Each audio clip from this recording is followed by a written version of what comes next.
We help them. Got it. Okay? It's a victory in the eyes of the beholder. Yeah. It means Mukawama is the best way. Because after this huge victory that they succeeded to stand against the strongest military, we negotiated. We reached to a ceasefire. Got it. So for you, that 2014 war was a pivotal moment. And you were at COGAT at that time. You were actively involved. The moment was in June 2007 when Hamas conquered Gaza and we did nothing. You're listening to the TRIBECAST at tribejournal.org. Grisha Yakubovich, thank you for making the time. Thank you for coming. Just a quick bio for our audience so that they know who you are. I joined the IDF in 1986 as an infantry soldier. Spent some time in Lebanon. As an infantry soldier, I have expertise in explosives, a medic. And then I was trained as an officer. I was posted in Gaza during the first Intifada, 1988. I've been in Gaza till 1994. I was the last, some sort of a mayor at the Gaza municipality. I'm the only IDF officer that was honored by a family in Gaza. There's a kid named after me, Grisha. I used to visit him once a year, by the way, making sure that he will get his birthday present. And then I started to build the civil coordination with the Palestinian Authority when they entered in 94 in Gaza. I went to the university for 2 years. I came back. I led the infrastructure branch in Gaza, and then the commander of the crossings with the Palestinian crossing unit. And then the second Intifada started.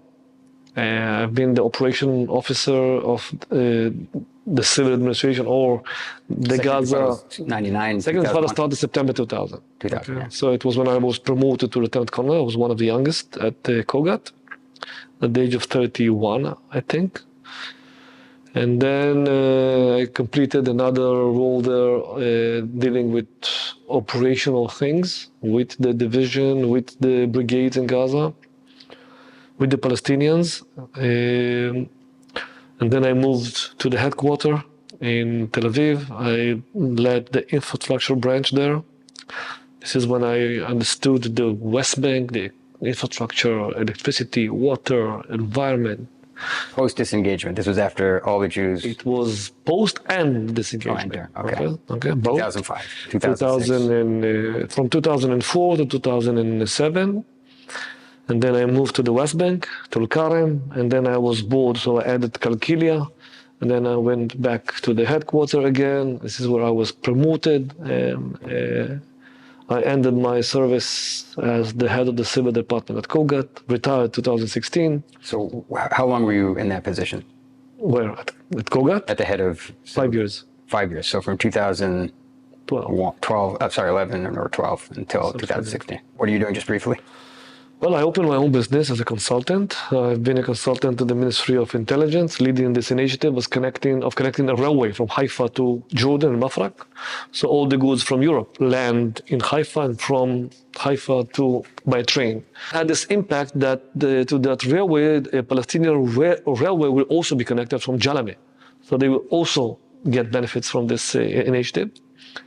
The idea was that Jordan will become a hub, making an income of $400 billion a year. That was the idea. Because we need Jordan. We need a stable Jordan. Okay, that's really important strategically for Israel, because Jordan provides Israel strategic depth. They are the ones who are facing buffer zone. It's like a large ally / buffer zone. Okay. This is exactly what Egypt was supposed to create also, but they failed in that.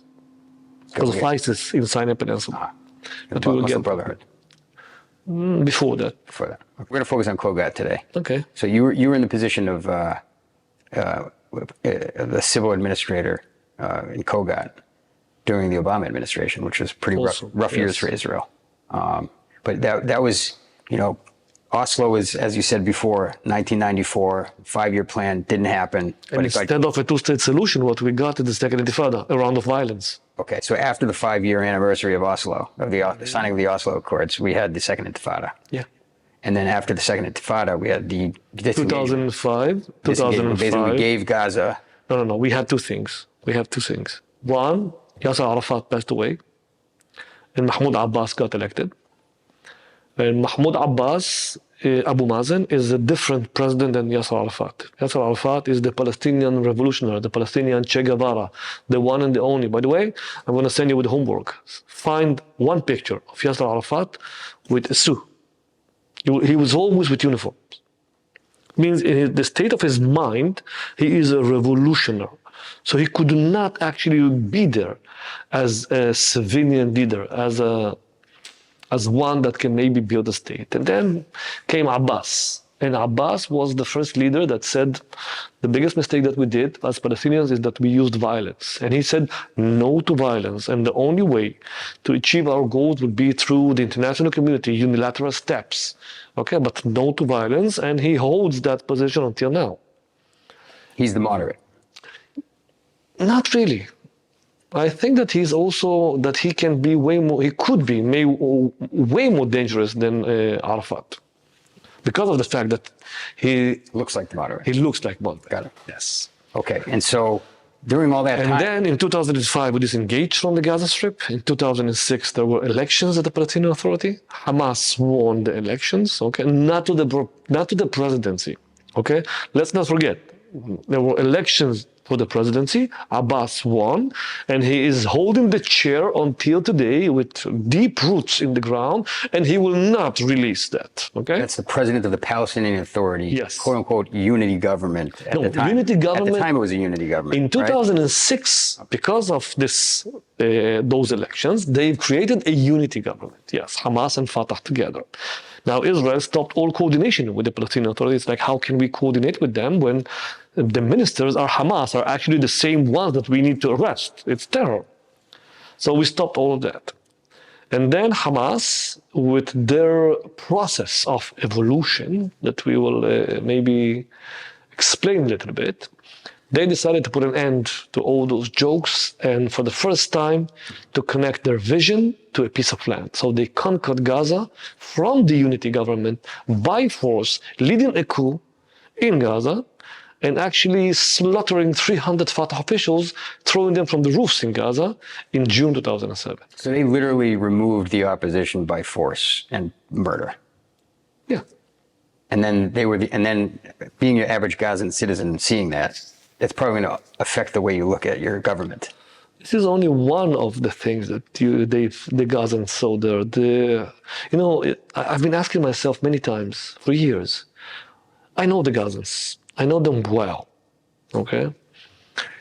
I know the language. I know the culture. I know the trick. I know when they say something, when they mean it, and when they are lying, and how they twist sometimes things. And how creative their mind can be, it's like creating things that don't even exist. It's Gazans, okay? So maybe it will surprise others, but for me, it's like, okay, it's Gazans. What do you expect? But it's also, you know what? I would say that this is a different nation, okay? It's like people usually talk about a two-state solution, that Gaza and the West Bank are the same. And here, I want to draw a clear line. It's two different entities. Your position is that they're worlds apart. Yes and no. Because when October 7th happened, a lot of the media and politicians would say it's Hamas, Hamas, Hamas. And then some people said, why are we separating Hamas from the Palestinian Authority? We should and we shouldn't, okay? Speak that out. The West Bankers hate the Gazans. Now, you remember I told you that I've been the manager of the Palestinian market at the biggest cement company, and I've been visiting all my clients. So when the Israeli government decided to authorize the workers from Gaza to enter to Israel after the fourth round of escalation, May 2021, we are talking about 17,500 workers that entered Israel on a daily basis. I offered my clients in the West Bank, because one of the things that there was lack in the West Bank is workers. Why? Where were all the workers of the West Bank? Working in Israel or working in the settlements. Now, if you are a Palestinian worker and you got a job to build houses in Kfar Saba or in Tel Aviv or Jerusalem, you will be well paid. Okay? it means minimum 400 shekels a day. Now, if you are an electrician, you should and you will get 400 shekels a day. Why should you even work or consider working for somebody in the West Bank when he pays you 100 shekels a day or 150 shekels a day? So there was a lack of workers in the West Bank. So I told my clients that bought cement from me, guys, do you want me to help you? I can maybe apply to the Israeli authorities. I know some people. And I can offer that maybe workers from Gaza will work in your factories in the West Bank. And they said, hell no. We don't want to see Gazans. We don't want to listen to Gazans. We don't want to smell Gazans. They are problem makers. The West Bankers don't like the Gazans. And what they told me, and I'm talking about 327 clients, 327 factories. I'm not talking about people in the street. I'm talking about people who are somewhere in the center of the economy. The middle class. The middle class. Some of them are also rich people. Upper middle class. And they said, no Gazans. Wherever there are Gazans, there are problems. Okay? Now, I've heard that not from one factory, from each one again and again. And it's only us, maybe, that think that it's the same. Now, there is an explanation to that. It's also solvable. But let's not forget that until 67, the Gaza Strip was Egypt. Until 67, the West Bank was Jordan.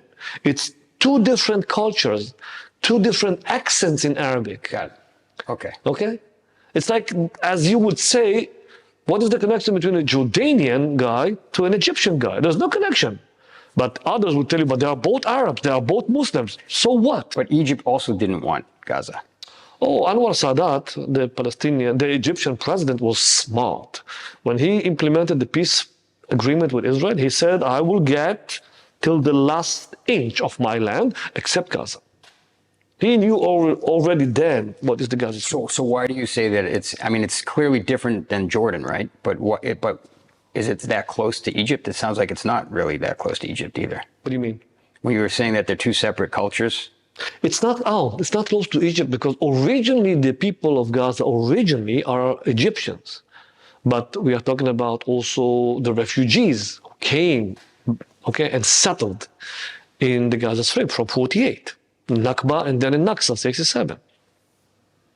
Okay? If people, anthropologists will investigate, who are those Palestinians, I think that they will find remains from Turkey, remains from Syria, remains from Bedouins, remains from Habash, remains from the British Mandate. My wife told me this weekend, why couldn't people, this Bibas family, they are red-headed, Gingis. So my wife told me, during the Second World War, even in Poland, there were people who were considered Hasidei Umot Olam. Okay, why? Because they were Polish Christians, but they helped to some Jews. And how come that there are 2.1 million people in Gaza, and not even one can be considered Hasidei Umot Olam? Why? Nobody saw them? Nobody saw Bibas? Are you saying today? Today, yes. Well, if I was a Gaza... And what I told her is don't forget, there are too many redhead people in Gaza. It's the remains of the British Mandate. You see, there's not too many redheads in Gaza. There are. Oh, there are? Yes, of course. There was a British Mandate. So I don't understand the point. The British... Therefore, that's why they're not helping? No. The British are also Gingis, some of them. So they would, yes, be helping, no? Or are you saying... I'm saying something else. Oh, you're saying the exact opposite of that. In a subtle way. Okay, got it. We're not going to flesh that one out today. Yes. Anyways, I would push back on that a little bit, just saying that, if the Republicans and Democrats, right, just use an example that most of my audience will relate to, if you had like Republicans or Democrats in the West Bank and, Republicans or Democrats in Gaza, and that was like the dividing line, let's say, culturally, and then one would win the election and literally throw the other off rooftops like you characterize it. I think you would find it when someone went door to door from Qatar, taking a poll from Al Jazeera, hey, are you a fan of the current government, Hamas government? I think most people, What you've said, I was surprised that 40-something% actually would have the audacity and courage to say, we don't support Hamas. who would say that? There was a Qatari, maybe it was a fake poll, maybe, I don't know. But There was a poll in the West Bank, 80% of the people supported what Hamas did. well, that's my point, right? That of course they did. Like they can't not support it, or they will share the fate of the people who were thrown off of roofs. No. Why do you say that? No. This is where people need to understand what Hamas did.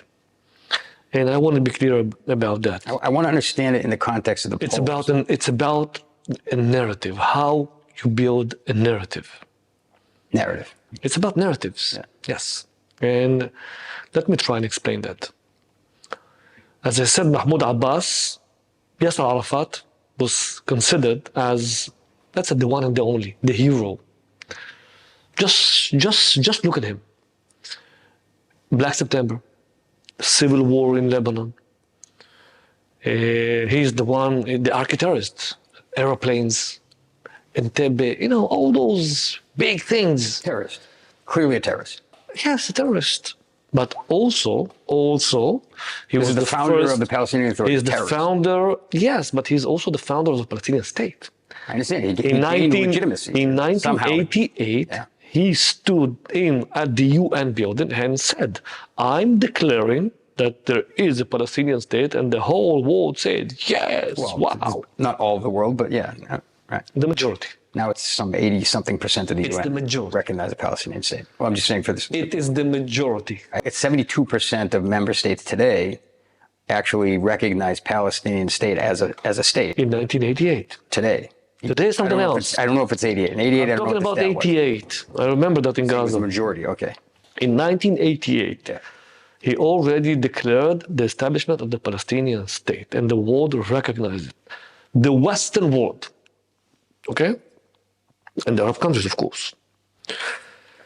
And he implemented Oslo, and he won a Nobel Prize for Peace, and he is a well-recognized politician, architect, politician. And eventually, he died as a terrorist. Okay, he was in the Muqata. We surrounded him during the Second Intifada. So for him, he, let's say, implemented his goal. I started as a terrorist, and I ended up as a shaheed. A multi-billionaire. He stole billions of dollars from his people. His wife. The money is with his wife. Okay, but he... Yes, he is. Right. He is corrupted, yes. Yeah. But people forgave him for his corruption because he achieved a lot. It's for the cause, and he achieved a lot. But Palestinians forgave him, except Marwan Barghouti, that was one of those who, at the beginning, before he became terrorist also, he was against it, okay? He was the one that represented in the West Bank that he is against this way of, this is not the way to administrate the Palestinian future state, and he was against corruption. But he is their leader, and people forgave him for the corruption and the millions that he stole. His wife was left with almost $1 billion. Suha, she's originally from the family of Tawil. And now let's jump to Mahmoud Abbas. Can you help me and point one achievement that Abbas achieved? One. What's the achievement? Pushing forward the Palestinian agenda? It doesn't matter. Well, what are you defining as achievement? Whatever is good for the Palestinians. I would say, if I was a Palestinian, I would say that he has, during his time, the Fayyad plan, which actually Salam Fayyad exposed $2 billion of illegal money that Arafat had robbed from his people. And then the Fayyad plan is probably under his, I would say that's under his belt, so to speak. Where he came out of this Fayyad plan is the de facto Nothing. state building. I know. Well, they've gone forward with building Palestinian-owned buildings. Some members of Knesset told me 80,000 Regavim has been actively exposing and counting all the buildings. Fayyad did a great job and wonderful job, especially in Area C. But the IDF looks the other way. That didn't happen necessarily under Arafat's thing. That's happening under... I'm talking about how a Palestinian... Well, that's pretty significant. The amount of land that they've poached from the Area C is very significant. Even the Y Accords, which was Oslo II, they just blew off the IDF. They blew off the civil authority. They have no care in the world. And it seems like the civil authority is giving them the wink. Go ahead. Because they know about it because they tear down all of the Jewish structures that are illegally built. No, but you asked the question. But as the Palestinian... you asked me, what's the accomplishment? I would say that's... But as a Palestinian... It's almost like they gained legitimacy as a state without the government's approval. That's a pretty good accomplishment. As a Palestinian, it's nothing. What do you mean? Oh, you're saying for the people? For the people. I don't know. Have you seen some of these mansions that they've built? I've seen everything. I know what the real estate is in places like Tel Aviv and Beit Shemesh. And, I've been there. To live in a mansion with like 4 dunams of land that I can have my own wine orchard, or an olive orchard. I've been there. I saw that. I understand that. So that's a pretty high impact for the average Palestinian. For the average people, it's nothing. The hero... Why? The hero... If someone goes from like a shack to, 3,000 square foot, 3-story home, I think that's a lot. I'm not going to underestimate. There's no argument. If someone is literally receiving a salary because they trained their child to go blow themselves up or murder someone or attempt to murder someone, and they're now getting a nice salary from the Israeli government, from the Palestinian Authority through wherever they get their money from, which includes the Israeli government. That's a pretty good accomplishment for the average Palestinian. Excellent, but we disagree here. Because for the average Palestinian, it's nothing. Okay? Why do you say that? Speak that out. Because what is one of the most important things for an average Palestinian who lives in a refugee camp in the West Bank? That somebody owns 4 dunams in Area C? No, it has nothing to do with him. What, safety in a job?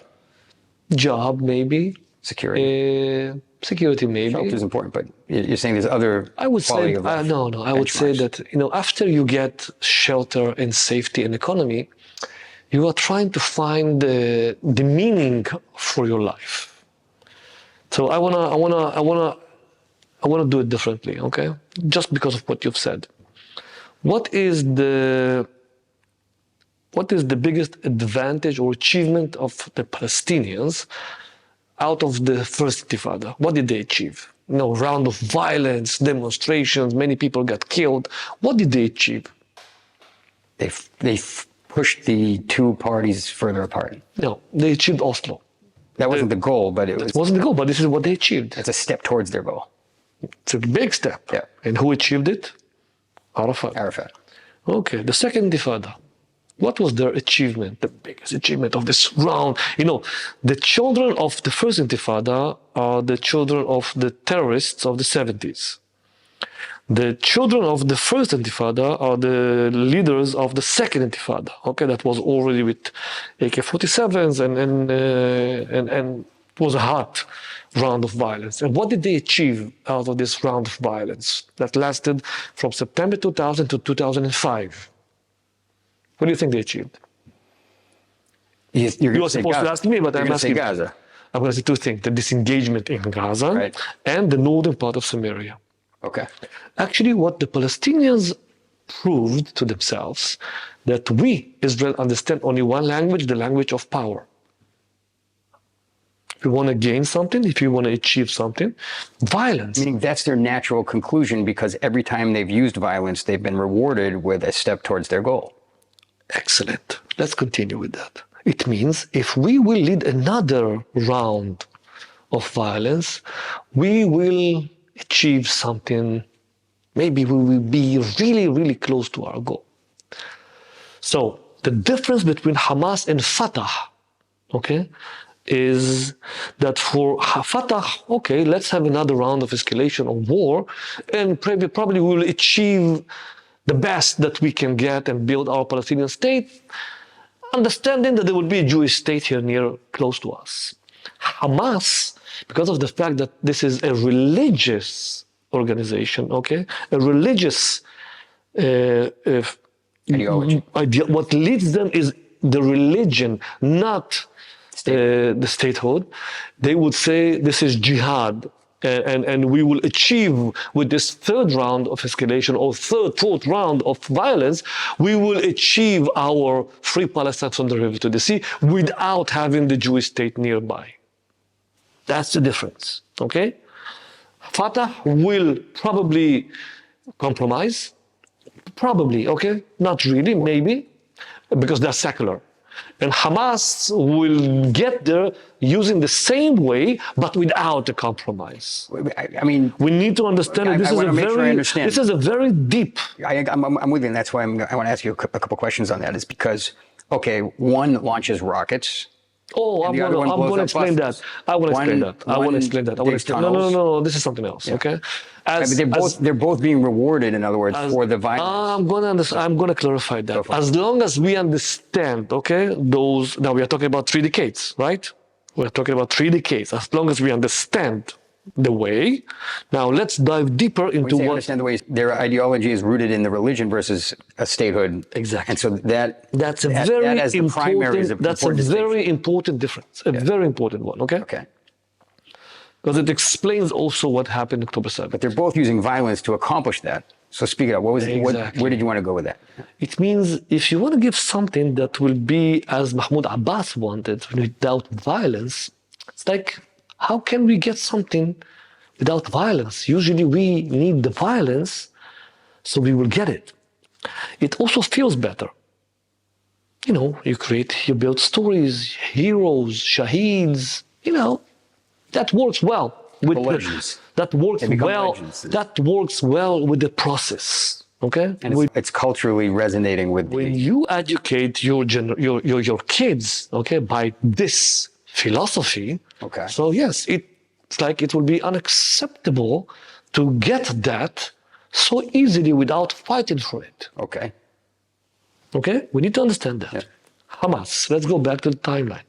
Hamas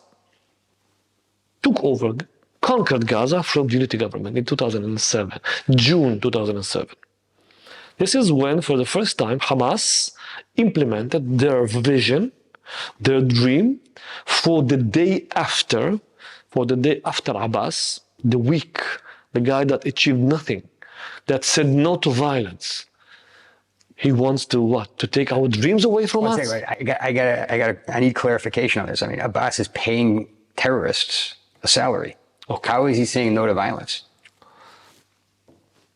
He's at war with Israel. We say, right? I mean, wait 1 second. I just want to. I will clarify. Because everyone has different perspectives here in Israel. We will say, is the Palestinian Authority at war with Israel before October 7th? Yes or no? Yes. Okay. So, and war means violence. So, like, yes and no. Clarify what you mean yes by and no. He was a person of peace or something. Like, yes, not necessarily peace. I have to say yes and no. It's always in the eyes of the beholder. We can consider him as a terrorist because he's paying salaries to families of terrorists. Okay, but the Palestinians will look at him and say, "You are not a terrorist. You are a dreamer. You are seeking for peace with the enemy." So it depends what you ask. He's like soft in their eyes, but he's very soft. This is why I asked you, what did he achieve? He actually achieved nothing. Okay, in the eyes of the beholder of a Palestinian, person in the street, he achieved nothing. And that's why. Who released the prisoners? Who brought the sons back home? Hamas. How? They kidnapped Gilad Shalit. Yep. And Gilad Shalit was they traded 1,025 terrorists with blood on their hands, and the ones who released them from Israeli prisons are Hamas. Doing what? Using violence. Could Mahmoud Abbas, achieve such an achievement? A question, okay? This is a theoretical question. What would have happened during the years if the government of Israel will take Abbas and ask him, what do you want to achieve? And he would say, I want to free my people from your prisons. Let's say the government of Israel would tell him, how much do you want? 1,000 every year? Okay. What would you do? How would you let's say, deal with that. What do you want? Oh yes, it's Area C. Let's make a process. What do you want? Okay, let's say that he would achieve those achievements through diplomacy, through negotiations and diplomacy, negotiation. But he could probably show himself as the same leader that said no to violence, but he actually achieved all the achievements and even more by diplomacy and not by violence. What I'm saying here is that we, as the state of Israel, and again, I'm not blaming, okay? I'm not blaming not Bibi and not Bennett and not Lapid and not Gantz, nobody. I'm just saying we, as the state of Israel, poured content into Mukawama, the same war that you asked me, and now I want to explain Mukawama. This is why Abbas achieved nothing. Let's go to Hamas. They conquer Gaza from the unity government, from him. He is still the president in Gaza until now. Let's not forget that. Okay? He is the president. I know it sounds weird, but he is the president. Okay? Even though it's not a unity government, it doesn't matter. Unity government is something technical. You're saying like President Herzog is the president of Israel, regardless of the government and the coalition. Exactly. Okay. Thank you for that. Sure. So Hamas decided to participate in the elections in 2006. This is the third layer of evolution. The first layer was a social organization. Okay? Dawah. It means we will help the poor, we will help the people, the needed. They bow to the heart of the people. And then they enter to the second stage of their evolution, becoming a terror organization, Mukawama, resistance to what? To what Yasser Arafat wanted to achieve. It's like, we want a statehood. They say we also want a state, but not by accepting the Jewish entity. And the Fatah said, we will accept them. Okay, we will get as much as we can, but eventually there will be a two-state solution. Hamas said, we will achieve the Palestinian state without a two-state solution. It will be all ours. Okay, jihad, something else. And then they decided they had a dream, and the dream is to replace Fatah, to replace Abbas, and to become the political entity that will get legitimacy from the people and then from the entire world. That's their day after is when Abbas dies. Exactly. This is why they decided in 2005 that they will participate in the elections from a long plan, okay? 20 years ahead. By the way, they learned it from Shia, from Iran. I can understand it now, okay? That they actually adopted the Iranian way is like, we have time. It means 40 years of planning in Iran brought them to where they are today. And I know that Hamas are Sunnis and not Shias, and they hate the guts of each other, but the enemy of my enemy is my friend. So they are implementing the same process that Shia Iranians taught them. They have time. They have patience. They will achieve, they will reach to their goals. It's only a matter of time. So in 2005, they decided to participate in the elections. They participated and they won. So they've seen that Abbas is playing around with them, and he gave them few chairs, that was not actually what they wanted. They led this coup. And for the first time, their vision in 2007, in June, was actually connected to a piece of land. Gaza, the Gaza Strip. For us, Israel, this is the first time when we actually had to deal with a three-state solution. Hamastan in Gaza, Fatah becoming Fatahstan in the West Bank, and the state of Israel. Okay? With two different policies implemented towards each one of those entities. Hamastan, the policy was a very strict policy, a non-allowing policy, to implement actually the disengagement from 2005, that eventually Gaza will not be part of any future agreement. And in the West Bank, actually going back to the old times and renewing the security civil coordination to bring prosperity to the West Bank and, to stabilize the reality and to see what will happen. This policy actually supported the current government in Israel. It's like, okay, this is a Fatah entity. We are leading civil security coordination. Everything is excellent. The GDP is amazing. Workers in Israel, workers at the settlements, Area C projects and whatever. And we cannot reach the final solution because Gaza is a terror entity. So with which one of the entities we will make the peace process? With this one or with this one? If we do it with this one, those guys will be angry. If we do it with this one, those one would not accept, okay? So it was actually good for the politicians in Israel those years. And then Hamas decided to lead their strategy. They led 4 rounds of escalation. 2008, gaslit. 2012, pillar of defense. 2014, protective edge, 52 days. By the way, question to you, who won? Protective edge, 52 days of an operation, Hamas or Israel?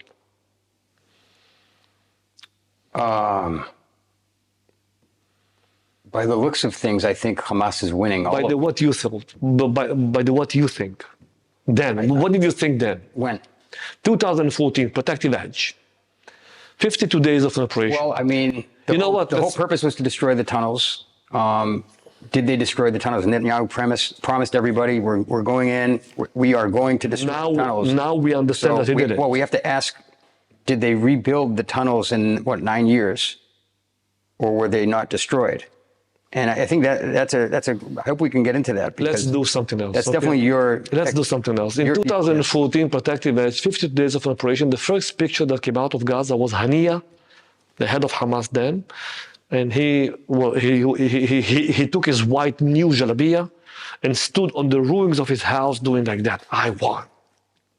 Okay. It took us 2 weeks to convince that they actually won. Because he's standing on the ruins of his own house. No, I will explain. I will explain. If you would ask then any Israeli will tell you, oh, come on. We pummeled them. We smashed them. 2,200 casualties, 12,000 were injured. We destroyed the tunnels. We destroyed the roads, collateral damage. Oh, they are going to lick their wounds for years now. They will need $1.something billion to reconstruct the Gaza Strip. Whoa, what a great success. And who we were then. We are a leading country when it comes to sewage. We are treating 94% of our sewage, and we irrigate all the fields in the Negev with the treated sewage. We are the country that invented new water from the sea. We've built 6 desalination plants in Israel. Desalination, yeah. When it comes to satellites, we were one of the 8 countries that we set satellite to space then. When it comes to cyber, high-tech. Country that needs no introduction. Yeah. We are an empire. We were an empire, and we also had the strongest military in the Middle East. Everybody knew that. So if Hania succeeded with Hamas to launch rockets and missiles till the last second that the ceasefire started, his victory, it's a victory in the eyes of the beholder. Who am I, Hamas, comparing to this amazing empire? Nothing. We're still here. You didn't destroy us. That was a victory. We succeeded to launch missiles and rockets till the last second. We succeeded to stand against the strongest military in the Middle East. If we could do it, if we can do it, you can do it, others. So the ratings, if throwing 300 Fatah members off of roofs wasn't helping their ratings, this for sure was. We help them. Got it. Okay? It's a victory in the eyes of the beholder. Yeah. It means Mukawama is the best way. Because after this huge victory that they succeeded to stand against the strongest military, we negotiated. We reached to a ceasefire. Got it. So for you, that 2014 war was a pivotal moment. And you were at COGAT at that time. You were actively involved. The moment was in June 2007 when Hamas conquered Gaza and we did nothing. Okay. Okay, we stood and we watched, we helped Fatah, but we did nothing. We actually allowed them to conquer the Gaza Strip from the unity government. Okay. This is a good segue into, because I want to make sure that in this episode we get, I'm happy to come back and we have a lot to talk about and to learn from you and to really publicize. I think this is really important stuff. Right now in Judea Samaria, One second. Let me just I ask want a to stop question. you because I wanna complete that process because there is another final. But it seems let me just insert this point, and then we'll come back to it. But it seems like the same mistake that happened that you're explaining in great detail that happened in Gaza is actually happening also in Judea Samaria. Maybe Because it's like the IDF looks the other way with allegedly 80,000 known illegal constructions, pay to slay, and genocidal education. And so that seems like... we have to disagree about what you've said. Okay. 80,000 illegal structures in Area C, illegal in the eyes of who? Are you saying because 60%, as you said, 60% of Area C is privately owned? Is that what you're referring to? No, because of the fact that I've said that during this process, reaching eventually to a maybe possible reality of a two-state solution, we were supposed to negotiate about 5 major big topics. One is the future of Area C. And the decision was that the status of Area C will stay as it is. They were not allowed to build, and we were not allowed to build. Which is not happening. They are building. Both sides build. They are allowing that. So when you both are actually allowing them to build. So when you said that the Palestinians with Fayyad plan built 80,000 illegal structures, okay, no problem. And how many structures were built at the settlements? Inside of the Palestinian... No, in Area C.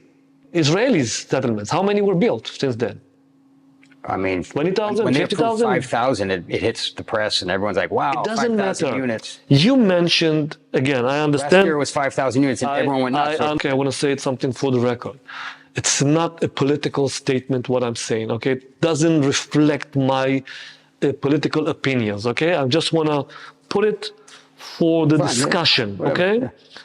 Regavim, or you say, or you claim that but the Palestinians built 80,000 illegal structures in Area C. I'm not saying that in the name of Regavim. That was Never was a member of Knesset. And by the way, I don't know that he said Area C. He did say known illegal structures, and I assumed that was it. Known illegal. But at least 20,000 are known, somewhere between that. I can tell you about 10,000 that I know in Kalkilia, okay? Personally. See, so 80,000 doesn't sound surprising to you at all. I'm not surprised. Okay. So what? You know what? Kalkilia, you know Kalkilia? Kalkilia is surrounded with a fence, okay? It's 360 degrees with a fence. Now, there is this piece, like a banana, on the southern part of Kalkilia that is a huge neighborhood. Okay, and it's in Area C. Now, do you expect that somebody from the IDF will enter inside Kalkilia, okay, inside on the other side of the fence, and demolish 10,000 houses or 20,000 now? Is that logic? I don't think that's the proof case. I think Bethlehem building on Efrat municipal land and the IDF and civil authority doing nothing to stop it is what I hear people saying is the proof case. Okay, it's also a case. It's not about proof case. It's also a case. Well, no, but you're giving like a more complex case. It's much more simple than that. They're literally building right up to Efrat land, which is a security issue, and the IDF does nothing. This is where the argument is. You are saying Efrat land, and others will say it's a Palestinian land. Okay, I can add arguments. But everyone agrees it's Area C. Yes, but what about the private land? Was there any due course? Was there any challenge to them construction? A question. What about the private Palestinian land? Private land that settlements that's my answer. are built on it. Was there any, hey, what are you doing? That's Area C. And did the courts get involved at all with allowing those plots of land to be built on allegedly illegally from the Efratis, right? From people living in Efrat. They're saying that they were illegally building up to their, they were literally building on Efrat land. So was there any Israeli court involved in permitting that? Or was there any IDF or civil authority challenging that or stopping it? I'm sure that that it's marked somewhere. But again, I don't want to enter to that argument. Okay, I just want to point. Fair enough. I just want to point. Okay, the argument. I'm just pushing back a little bit to broaden it's the okay, you can push. But again, what I wanna reflect is that it's not only one perspective. There's another perspective that we need to understand. Okay.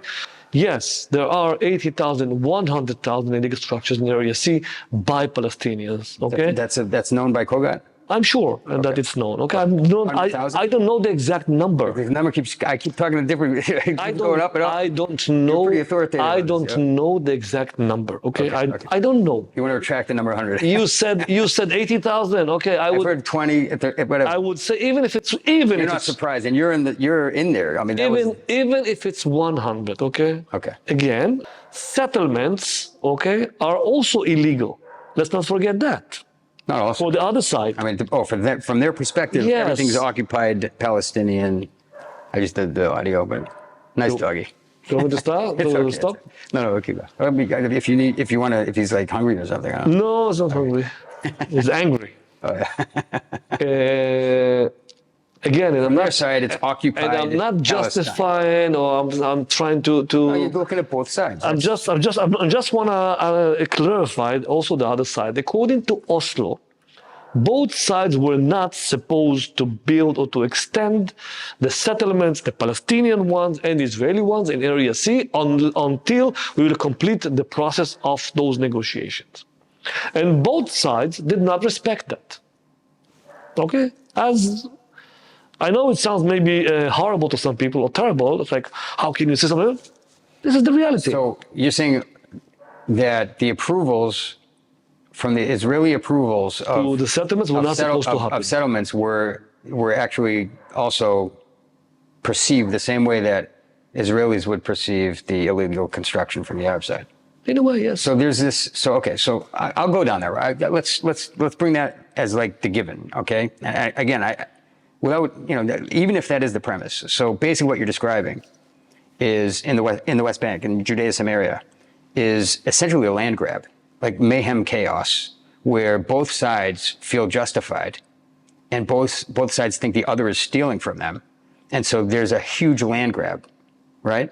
There is a That's fight. Basically, but here's the problem. It's a fight over Area C. I'm with you. So, but even according to that, the civil authority within 48 hours destroys every attempt by the Jews who are trying to build on what they're trying to protect their land for their children to be able to move back to their hometowns. Well, I think that the fact is not correct, because if you will look, okay, during the years, every year, the demolitions made by the IDF towards Palestinians are 3 times way more than to Israelis, than to Jews. Okay, so the numbers are not even equal. That okay? What? The amount of illegal structures destroyed by the IDF, okay, at the Palestinian illegal structures is 3 times more than at the Israelis. Yes. Really? Yes. Okay, I don't know. That's. Well, I mean, that just... What, you're surprised? No. First of all, I am surprised. But then as I thought about it, that makes sense. Because if the Israelis know that every time they try to do something, within 48 hours, the civil authorities are going to come and knock down the structures. Same thing with the Palestinians. No, but the effort by the Palestinians is not as consistent. In other words, that may be a factor of more attempts to build without Ishur, without permit, right? Unpermitted attempts. I would than a factor of the IDF being fair-handed with what construction they stop. Well, I haven't been at the COGAT since 2016, so my data about it is a little bit limited. When I left 2016, the number of houses or illegal structures that were demolished at the Palestinian side was actually 3 times, 4 times more than what happened with the Jews. I'm saying that may just be a factor of starts, right? What a construction start doesn't finish necessarily. Sometimes it does, sometimes it doesn't. So if we're talking about unpermitted starts, before I would accept that as any benchmark indicating anything, I would want to also see how many illegal starts, like unpermitted starts, were there on both sides. And if you tell me that they were actually even, and they demolished 3 times as many, then I would say, oh, that's interesting. But if there were like 10 times as many Palestinian unpermitted starts than the Israeli unpermitted starts, and then there were 3 times as many demolishes, well then, okay, nice effort, but when Efrat like people living in Efrat are getting shot at by, people who illegally built and expanded Bethlehem right up until the Efrat border, then that becomes, I'm concerned about that it was only 3 times as much. It should have been really a lot more times because, talking about 10 times as many stars. So I would need to see more data to really draw any conclusion. You should apply to COGAT, they will give it. Okay. You're not saying apply for a job, you're saying apply for the data. So, okay. While we're on the topic of the West Bank, now, when you were there was a real, I think it was a lot more accepted that there was still efforts to make a 2-state solution. After October 7th, the Israeli side is, for sure not into a 2-state solution. The Palestinian side seems not to be in a mood for a 2-state solution anymore. It seems like everyone just wants their own state and all out war, right? Mm-hmm. So I want to ask you, how has it changed? Because I'm just bringing this up. This is literally like months before October 7th, where you wrote in the Jerusalem Post, you had an op-ed in the Post, and it said that the more independent and prosperous the Gaza Strip, this is like a whole philosophy, I think, that was for in the Gaza Strip, but also in Yehuda v'Shamron. The more independent and prosperous the Gaza Strip is, the more targets Israel will have in the future conflict. The more Hamas in the Gaza Strip will have to lose, and the weaker Hamas becomes. So there's a correlation between if we can help Hamas grow or the Gaza Strip grow, then when Hamas does, when they're bad, and they get bombed or whatever, then they have more to lose and the people will actually be more upset and it's not going to work to their favor. This is part of the conception. And then in addition, Egypt should be giving as much influence as possible over the events in the Gaza Strip, freeing Israel from this painful geostrategic bone that has been stuck in its throat for too many years. And then you wrote, as counterintuitive as it may seem, turning the Gaza Strip into a de facto independent Palestinian state is one of the most effective ways of neutralizing Hamas's ability to wage war and terrorize Israel's civilians. This was like the rationale. And I think a lot of people, most people, even in Israel, a lot of people were very big fans of this. But I'm just wondering, now that we've seen the October 7th, yes, but how has that changed? How has your opinion changed? Has it changed? Yeah. Saying that, the meaning was that there would be no workers working in Israel from Gaza. The meaning was that Israel will not supply electricity to the Gaza Strip and not water, that they will self-sustain themselves. Speak that out. Okay. Let's start with workers. 70,500 workers work in Israel, making an income of 450 shekels a day. I already calculated that. 450 shekels a day per 17,500 workers. If we multiply it, 5 days a week, 4 weeks a month, 12 months a year, it's $500 million coming from Israel. $500 million from Israel to Gaza. Since June 2007, the sovereign government in Gaza is Hamas. They are responsible on the economy. But who is actually helping them with their economy? The state of Israel, by allowing the workers to work in Israel. With an understanding that let's build a box. Meaning it's not just the tax money that comes in, it's also the exponential money. You're right, that they Talking bring about their money, workers, they bring their salaries and buy the goods. Creates, they have to spend it. Right, they have to spend, right, exactly. They create I'm just fleshing it out for the it's a wheel of economy. Okay, if you have cash, the flow of cash, if you have money. This isn't tzedakah, this isn't financial aid from other nations. Workers who work. Actual economic growth that Israel played a large role in helping Gazans achieve. Go ahead. Mm-hmm. Yes. And it was after the 4th round of escalation, May 2021. Okay? Now, we need to understand that. Because after each round of escalation, we negotiated, we reached to a ceasefire, they had demands, we implemented some of their demands, and it means the moment you do that, you actually give legitimacy to a terror organization. The moment you reach to a ceasefire with them, it's legitimacy. And the moment you negotiate with mediators, it's also legitimacy. And after each round of escalation, when you give something, it means you're squeezable. It's rewarding them for Bad behavior. Remember the intifadas? Undesired behavior. And now those round of escalations, Yep. right? So they kidnapped Shalit, you released prisoners. Round of escalation, you gave them more. We gave them more water, more trucks to Kerem Shalom, etc., etc. And then, after May 2021, this huge round of escalation, we authorized workers to work in Israel. Israel, That was post May 2021. So 5,000 rockets from Gaza into Israel, like targeting Israel. That was after May 2021. That was May 2021. May 2021 was 5,000 rockets. Yes, the Guardian of the Walls. And the response. After the that, IAF and whatnot. After that, right. Workers were allowed to enter to work in Israel. Okay? That was the reward. That was the reward. Like that was a policy that was birthed from 5,000 rockets targeting Israel. No, but what in Israel, by the way, I was already retired. That wasn't your. No. I already retired, and I said I never imagined. You wouldn't have done that. No, never, ever.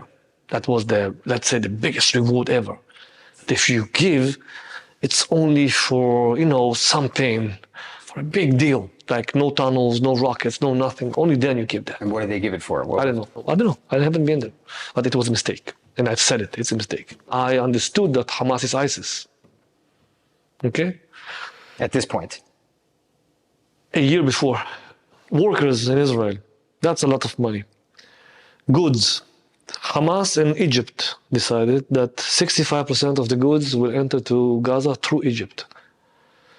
Hamas taxed all those goods, making an income of $700 million a year.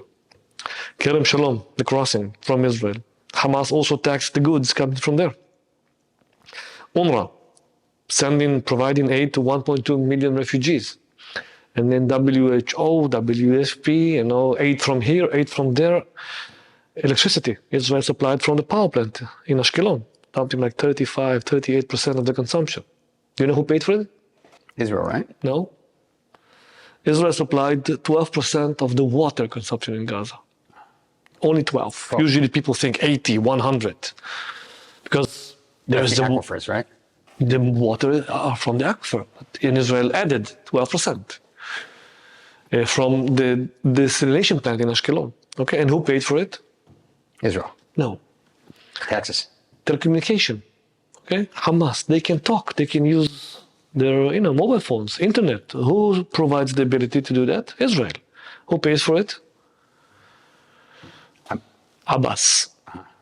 The taxes that you mentioned, the revenues that we collect for the PA according to Oslo, 600 million shekels a month. Before we deliver it to the PA, we deduct for what we are supplying to Gaza. So let's just a minute. Let's just conclude. Electricity, water, and telecommunication, the PA pays. Where does the PA get their money, though? Is that from taxes in Gaza or is that taxes in Israel? Israel. So who's their taxes? So the guys in Efrat, the guys and gals in Efrat and in Tel Aviv and all over the place who pay taxes to Israel are paying for the electricity. That's what's deducted before Palestinian Authority gets it? Or? We are talking about Palestinian revenues. From the Palestinian Authority? If you live in Ramallah and you want to do deals with Israelis, businesses, you want to buy something, you pay taxes, right? There are the 17% of ma'am, okay, of fee, that you need to get back. Okay. Those 17%. It's like the sales tax in Israel will charge the tax that resident of Ramallah. That belongs to the resident of Ramallah. 17% sales tax of the resident of Ramallah is paying to the Israeli, no, we collect that for them. It's theirs. Right. The vendor is collecting the 17%. If somebody wants to import something from China, so he will import the boat, he will pay the taxes. So that's the taxes that is tracked based on like the zip code or whatever. Or where they're coming from? It's that. It's Israeli taxes. No. It's money spent in non-Ramallah. It's money spent not in Ramallah. Right. Ramallah goes to the Palestinian Authority. That's not what we're talking about. What we are talking about is the money that a Ramallah will spend in Jerusalem or wherever, and it's collected. The VAT is collected. Or the ports. So it's the same. So it is the same VAT that the resident of Efrat or Tel Aviv or Jerusalem, anyone who pays VAT as a vendor, sales tax is to the government. That's the pool which is paying for the electricity, the water, et cetera, et cetera. It's just deducted first, and then the amount what amount is determined to go to the Palestinian Authority? Like, why is any of that? In other words, I think I was right. It is Israel paying for all that. No. So why not? It's their money. It belongs to them. My VAT is their money? Why? When did that happen? Who said your VAT? It's their VAT. A Palestinian guy that wants to buy something, okay, in Israel, he pays VAT, right? Right. That VAT belongs to his government. Because the opposite... But when I have a client... Just a minute. When I have a client, I don't ask where it's from. Every month... Or is that, I'm just trying to understand how VAT works right now. So I don't want you to fast forward. It's in the crossings, okay? It's in the post, the custom envelope, okay? Well, one second. When a vendor will charge a client and they'll add that 17% sales tax, VAT, does the government track where the person who bought it is from? When I go to the gas station, I might pay cash, but I'm still paying VAT. You hear what I'm saying? I will try and simplify it, okay? Thanks. Every month, the custom guys sit with the Palestinian custom guys, and they have P receipts and I receipts, okay? So if an Israeli businessman, okay, sells something to Palestinians, okay, he pays the VAT, and the VAT is there. The Palestinians collect it, right? And oh, the Palestinian living in Israel. no, the Palestinians. I missed it. Say it again. Okay, I sell something. I sell it to you. Okay, you pay me the money. You got the I receipt. Okay, I get the P receipt. The 70% is where? Because you pay me, and the 70% I give it to the government, right? 17%, yeah. Now the opposite is also. If I sell you something. You sell me something, I have to and I charge you pay an you. extra You charge me the 17%, and I give 70%, that right? 17% to And you the give it to your government. Right. The two governments sit and count the P receipts and the I receipts. Okay. And what is left, the gap, okay, is 600, 500 to 700 million shekels a month. Okay, so Between what we sell and what they sell. okay, so explain. That's the revenues. Explain to me the P receipt. The P is for Palestinian, and I is for Israel, right? Israeli. So an Arab Israeli is Israeli, and someone living in Ramallah is Palestinian, right? So the P receipt, they are charging 17% for VAT too. 16. 16%. Oh, okay, but they're not paying it to Israel, or they are. They pay that to Israel. The payments that they pay to Israelis, right? Palestinian P receipt, 16% will go to the Israeli government to then give back to the Palestinian Authority. It will be 17 actually, but okay. Then we do the 1%. We calculate that. Okay. Okay. So now that we understand the workflow, it's basically that everyone's paying VAT, maybe a different amount depending on where they live, and then Israel administers that taxes to the Palestinian Authority, who then will give it to Gaza. This is what was agreed upon Gaza, on Oslo. Okay. That's the agreement. We can like it or not like it. This is Oslo. I just want to get it all on the table so I understand it. This is the meaning of revenues. Great. Okay. Yeah. Now, from the revenues that Israel collects, before it's delivered to the PA, Israel deducts for what Israel supplies to the Gaza Strip. So, Israelis, you and I, we are not paying for what Gazans get from Israel. Now I understand. Okay. Okay. So it's the guy in Ramallah that's paying for the water in Gaza, or 12% of the water in Gaza. Exactly. And for the electricity. And whatever percentage of electricity, etc. Excellent. We maybe are paying One more question. Does Gaza collect that? I'm there. Okay. I'm about to explain that. Okay, great. We might be paying for what Ramallah gets. Okay, because they owe a lot of money to the Israeli electricity company, and they are not paying. We Israelis, and our VAT, our 17% VAT, might be paying for Ramallah's electricity. We Israelis, the taxes that we pay to the government of Israel, we are paying for the services that Ramallah, Hebron, Jenin get. Like what services? Electricity. They owe Israel 1.8 billion shekels. So when we say that the Palestinian Authority is administering these cities, and they're Palestinian Authority-run cities, but they're funded by Israel. Some of it. Some of it. I'm curious if you know the percentage grade. No, if not, I don't know. okay. Some of our taxes. Yeah. Not only that. Some of our taxes, because they owe Even money. income taxes, even the income tax. Yeah, because of the fact that they owe money, okay? Someone's got to pay for it. Keep Somebody the has lights to pay on. for it. Yeah. So actually now we are paying for So something. the pay to slay Yes. might also be wrapped up in this bill that the Palestinian Authority is asking the Israeli government for. Yeah, in a way, yes. We need to calculate. We need to sit. We need to create a program. We did it in the past. It worked for a little bit, and then I think it's stopped again. Okay. But let's continue with Gaza. So let's add to that another number: $30 million from Qatar every month. 12 months a year. How much money is that? 30 times 12 is 360 million. 160 million. Okay. So we have $500 million from Israel You say workers. billion or million? $500 million from workers who work in Or Israel. that's the income. The income they're to bringing Gaza. in. 30 million Not, per and a that's not month. mentioning the taxes that 30 million coming from Qatar every month. Okay. Taxes. dollars you're saying. Dollars. Right. They are taxing the goods coming from Kerem Shalom. Okay. A few millions. I don't know how much, but a few millions. 700 million a year from Rafah, all the goods entering. Okay. That Hamas taxes for the goods entering.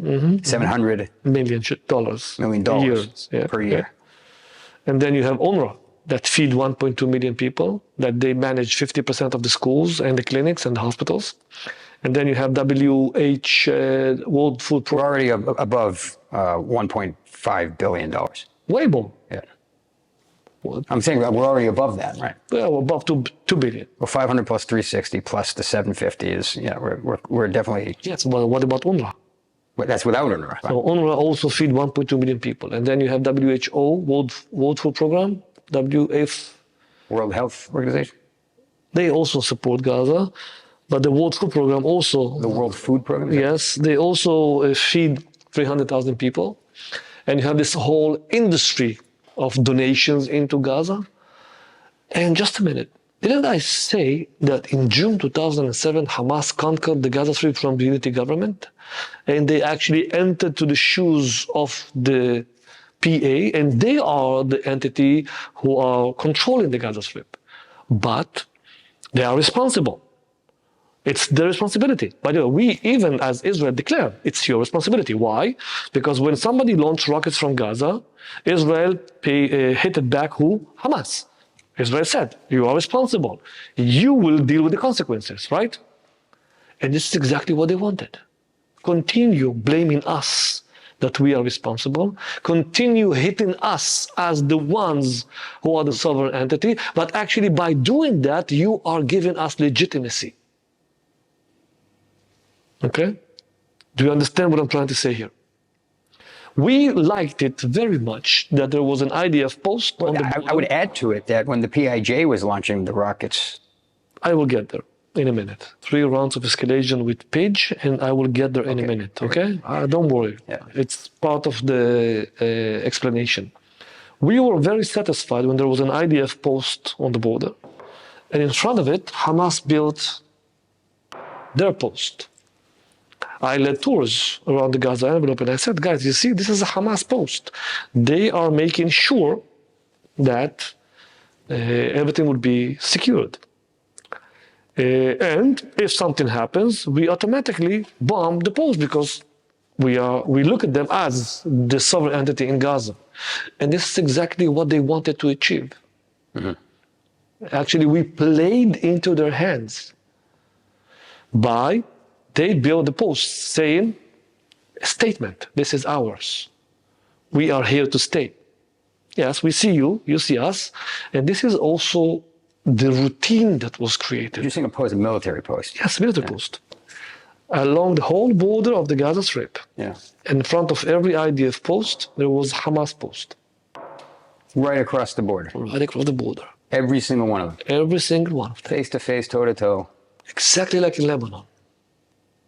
Exactly like in Lebanon. And that was legitimate from the Israeli Defense Force. The moment Hamas built the first post and we didn't bomb it, it was only a matter of time until it will be along the whole border.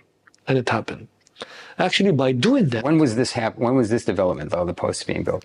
I think after Protective Edge, 2014, a little bit, maybe even before that, a little bit before that. It was unofficial before that, but then it became actually something very clear. It's there, it's on the border. And each time when there was some rockets launched from somebody, the IDF said, okay, this is the post, let's bomb it. Hamas Now knew. there's a target. There was a target away from civilians that was able to be targeted after each attack, so to speak. In a way. Actually, we can even say that it was some sort of a game, that they know, that we know, that they are here, and they know that if something happens, this one will bomb this one, so they will evacuate it, so we will be able to bomb it without causing casualties. So they know that we know, that we know, that they know, that everybody knows that this is what is happening. This is part of the conception. By being here on this post, it's surveillance 24/7, learning us, tracking us, studying us. And that's something that helped them a lot to execute the October 7th events. At Tribe Journal, we tell the untold. You can find more great content like this at tribejournal.org. Thanks for being with us.